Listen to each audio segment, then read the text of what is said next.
Okay बेटा, हम लोग पहुंचे टैक्सेशन में। हमारा चैप्टर चल रहा था सैलरी इनकम। मैंने बताया आपको लास्ट में भी कि इस चैप्टर में हम लोग एक एम्प्लॉई हैं। हम कहीं ना कहीं पे सर्विस या जॉब करते हैं और हमको सैलरी मिलती है। थियरी वाले पेजेस में ये नया टॉपिक है ग्रेचुइटी। ग्रेचुइटी नॉर्मली किसी भी एम्प्लॉय को कब मिलता है? जब वो रिटायर हो रहा है। जब तक पूरा लाइफ टाइम वो जॉब कर रहा था एम्प्लॉय, तब तक ये पैसा ग्रेचुइटी का, प्रोविडेंट फंड का पैसा हमारी सैलरी में से माइनस होते रहता है। और नॉर्मली ये पैसा हमको मिलता है जिस दिन हम रिटायर होते हैं। अब ग्रेचुइटी में दो अलग अलग टाइप के लॉज हैं या रूल्स हैं। मैंने ऐसे नाम रखा है इनका, ग्रेचुइटी पार्ट 1 और ग्रेचुइटी पार्ट 2। पहले ऑब्वियसली ग्रेचुइटी पार्ट 1 से शुरू करते हैं। तो जिस भी क्वेश्चन में आपको ऐसा दिया हो gratuity received under the payment of gratuity act 1972 या ग्रेचुइटी एक्ट, एक्ट शब्द जरूर होगा। तो जब भी आपको ये एक्ट शब्द दिया हुआ है, gratuity received under the payment of gratuity act 1972, ये हमारा पार्ट 1 है। और एक होता है जिसमें ग्रेचुइटी एक्ट नहीं दिया हो, वो पार्ट 2 होता है। अब इसमें रूल्स ऑफ एग्जम्पशन, तीन अमाउंट आपको, तीन फॉर्मूला आपको घर से याद करके जाने। A amount actual gratuity received, ये क्वेश्चन में दिया होगा। B amount maximum amount 20 lakh rupees, maximum amount 20 lakh rupees, ये भी आपको घर से याद करके जाना है। एक्चुअल रिसीव्ड भी क्वेश्चन में दिया होगा। मैक्सिमम अमाउंट 20 लाख आपको याद करके जाना है। और ये एक सी पॉइंट में एक फॉर्मूला है कि last month salary, last month salary मतलब जब एम्प्लॉय रिटायर हुआ, जिस महीने में एम्प्लॉय रिटायर हुआ उसमें लास्ट महीने में एम्प्लॉय की सैलरी कितनी थी, इंक्लूडिंग डीए। मतलब यहाँ पे आपको कंपलसरी डीएनएस अलाउंस इंक्लूड करना ही है। तो last month salary including DA multiply by 15/26, ये नंबर ऑफ वर्किंग डेज है। 15 वर्किंग डेज मतलब आधा महीना आउट ऑफ 26 वर्किंग डेज। मतलब नॉर्मली एक महीने में 30 दिन होते हैं, नॉर्मली एक महीने में 30 दिन होते हैं, उसमें 4 संडे होते हैं, तो बाकी बचा 26 डेज। तो इसका लॉजिक ये है कि नॉर्मली एक महीने में 26 वर्किंग डेज होते हैं, तो हम मल्टीप्लाई करेंगे 15/26, फिर हम मल्टीप्लाई करेंगे कंप्लीटेड ईयर्स ऑफ सर्विस। तो ये फॉर्मूला भी आपको घर से याद करके जाना, ये फॉर्मूला एग्जाम में दिया हुआ नहीं होगा। तो last month salary including DA multiply by 15/26 multiply completed years of service. फिर exempted gratuity equal to least of the above 3 amounts, मतलब ए पॉइंट या बी पॉइंट या सी पॉइंट, तीनों में से जो लोएस्ट अमाउंट है वो एग्जम्प्टेड होगा। Obviously taxable gratuity equal to actual gratuity जितना रिसीव हुआ, ए पॉइंट वाला जितना ए पॉइंट में एक्चुअल ग्रेचुइटी रिसीव्ड क्वेश्चन में दिया होगा, minus actual gratuity received less या माइनस एग्जम्प्टेड ग्रेचुइटी। अब एग्जम्प्टेड कौन सा होगा? एग्जम्प्टेड होगा ए बी सी तीनों में से जो छोटा हो। तो एक्चुअल रिसीव्ड माइनस एग्जम्प्टेड, बाकी जितना बचेगा वो टैक्सेबल। अब ये इसके कुछ नोट्स हैं, ये याद करने हैं आपको। पहला नोट कि यहाँ पे salary, here salary equal to salary plus DA, मतलब यहाँ पे आपको कंपलसरी सैलरी में डीएनएस अलाउंस इंक्लूड करना ही है, ठीक है। फिर लिखा हुआ a period of more than और equal to 6 months is considered as one completed year. यानी अगर एम्प्लॉय ने, यहाँ पे एग्जांपल से आपको समझ में आ जाएगा कि अगर हमने, एम्प्लॉय मतलब हमने सर्विस किया 10 साल और 2 महीने, तो हमारा कंप्लीटेड ईयर्स ऑफ सर्विस होगा 10 ईयर्स। और अगर हमने सर्विस किया 10 ईयर्स एंड 8 मंथ्स, तो हमारा कंप्लीटेड ईयर्स ऑफ सर्विस होगा 11 ईयर्स। तो अगर 10 + 2 है, 10 ईयर्स + 2 मंथ्स, तो हम उसको 10 ही कंसिडर करेंगे। और 10 ईयर्स एंड 8 मंथ्स है तो हम उसको 11 कंसिडर करेंगे। अच्छा 10 ईयर्स एंड 6 मंथ्स हो, 10 ईयर्स एंड 6 मंथ्स हो तो भी 11 ईयर्स, 7 मंथ्स हो तो भी 11, 8 हो तो भी 11, 9 हो तो भी 11, 10 हो तो भी 11, 11 हो तो भी 11। मतलब 10 ईयर्स एंड 11 मंथ्स हो तो भी हम उसको 11 ईयर्स ही लेंगे। तो 10 ईयर्स एंड 6 से लेकर 6, 7, 8, 9, 10, 11 मंथ्स तक हम यहाँ पे 11 ईयर्स ही लेंगे।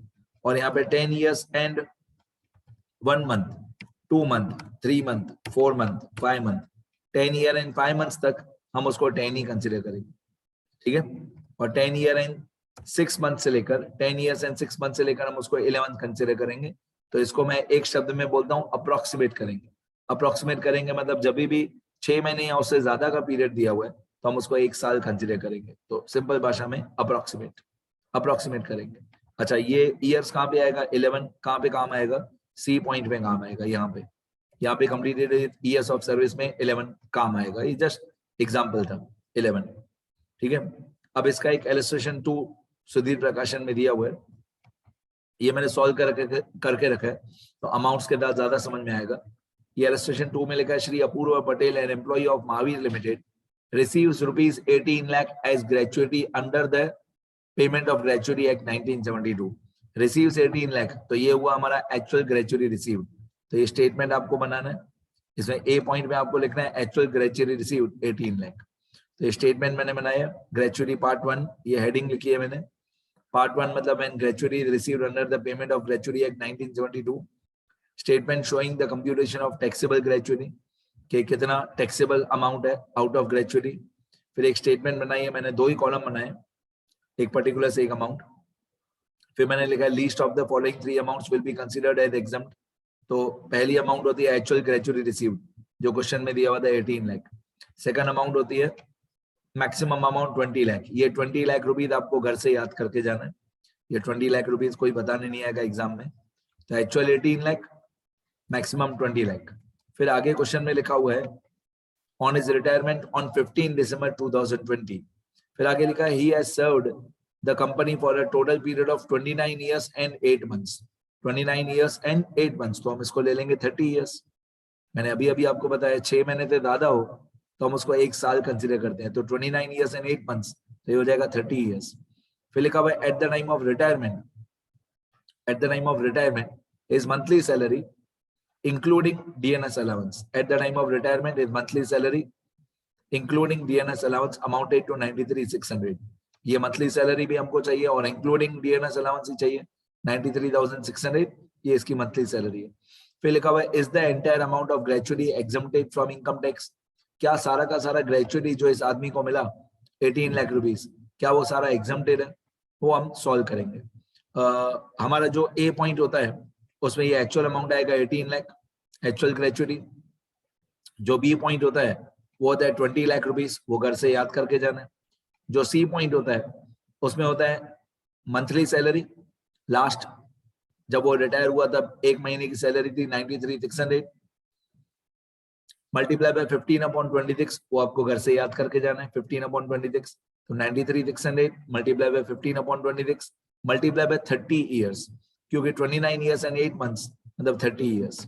तो यहाँ पे मैंने सॉल्व करके रखा है 93,600 multiply by 15/26 multiply by 30 years, 93,600 multiply by 15/26 multiply by 30 years, तो ये होता है 16,20,000 रुपए, 16,20,000।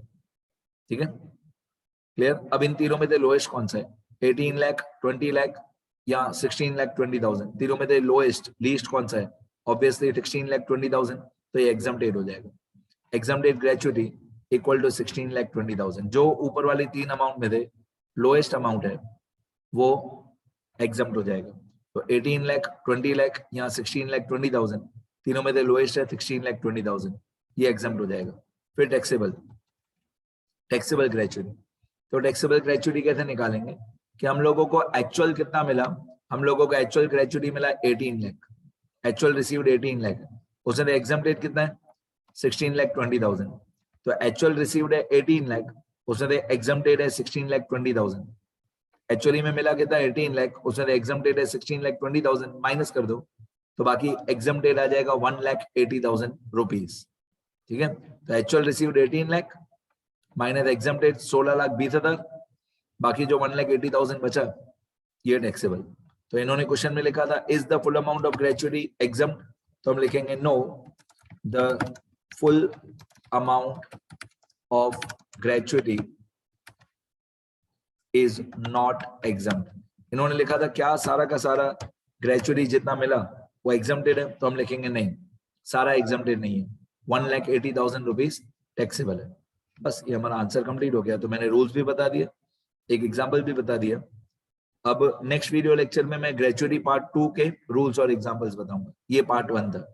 ठीक है, इतना लिखो सब लोग, लिखते रहो बेटा, थियरी वाले पेजेस में लिखना, ये इलस्ट्रेशन भी थियरी वाले पेजेस में ही लिखना, मतलब हर एक रूल सम साथ साथ में लिखते जाना, सब थियरी वाले पेजेस में ही लिखो।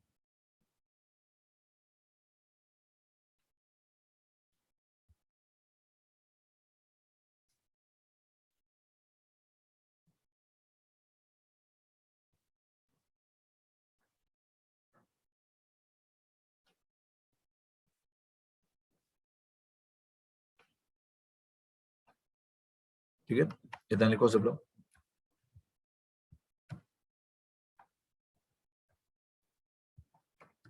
लिखते रहो बेटा।